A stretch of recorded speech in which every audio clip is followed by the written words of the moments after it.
When you think of SpaceX's Starship, what comes to mind? Most people imagine those 33 roaring Raptor engines, that stainless steel shine, and the thunderous liftoff shaking the Texas coast. But what if I told you the real secret behind Starship's power isn't the engines themselves, but how they're fed? The real magic lies inside those massive cryogenic tanks, the quiet, frozen heart of the world's most powerful rocket. At first glance, Starship's tanks might just look like big steel cylinders holding fuel and oxidizer. But what they actually hold is anything but ordinary. Inside them sit super-cooled propellants, liquid methane and liquid oxygen, stored at temperatures colder than anything you've ever experienced. The methane sits around minus 161 degrees Celsius, and the oxygen even colder at minus 183. That's why they're called cryogenic, because they exist only at extreme cold. If they warm up even a little, they start boiling into gas, expanding thousands of times in volume.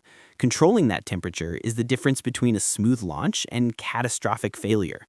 So why go through all this trouble to keep the fuel that cold? Why not just use regular, room temperature propellants like jet engines do? Here's why. Cryogenic fuels are far denser and more energetic. You can pack more energy into less space, and that means more thrust per kilogram of fuel. For SpaceX, that's a huge win.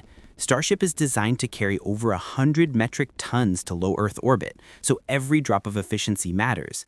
Using supercooled propellants means maximum power with minimum weight. That's how Starship achieves its incredible performance. And it's not just any fuel combination.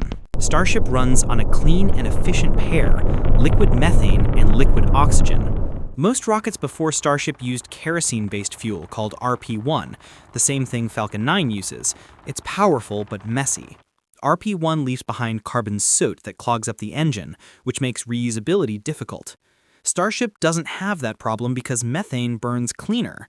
When it's combined with oxygen in the Raptor engine's full flow stage combustion cycle, it produces a hotter, more efficient, and soot-free flame. That's one of the reasons why Starship can be reused over and over again. And here's something even more futuristic. Methane can be made on Mars. Using a process called the Sabatier reaction, SpaceX can synthesize methane from carbon dioxide in the Martian atmosphere and water from the ice under its surface. That means one day, Starship won't have to rely on Earth for refueling. It could literally make its own fuel on Mars and come back home. That's why these cryogenic tanks are so important. They're not just part of a rocket, they're part of an interplanetary system. If you're enjoying this breakdown, don't forget to like the video and subscribe to Rocketry for more deep dives like this. And if you're watching on Facebook, make sure you follow our page so you never miss an update. Now, how are these tanks built? They're not just big hollow shells. Each tank is a precision-engineered pressure vessel made from stainless steel alloy 301.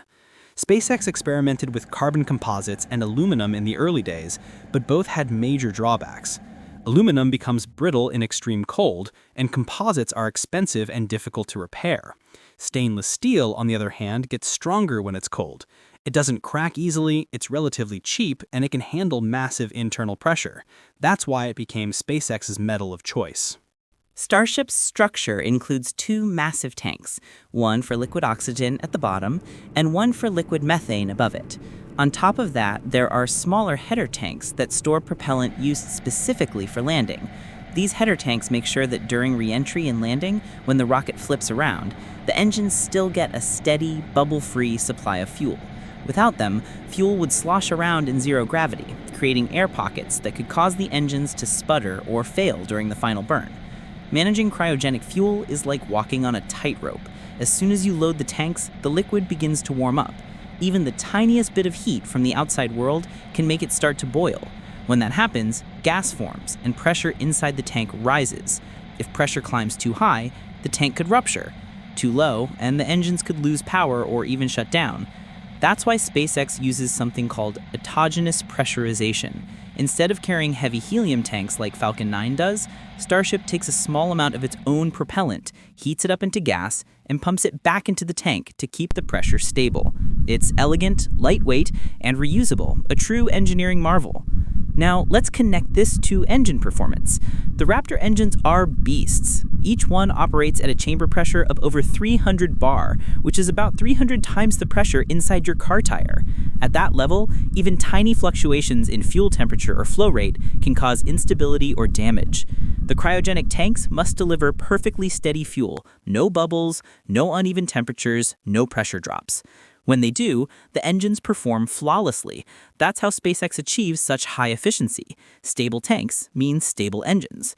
Remember those early Starship prototypes, SN1, SN2, SN3, that kept bursting during tests?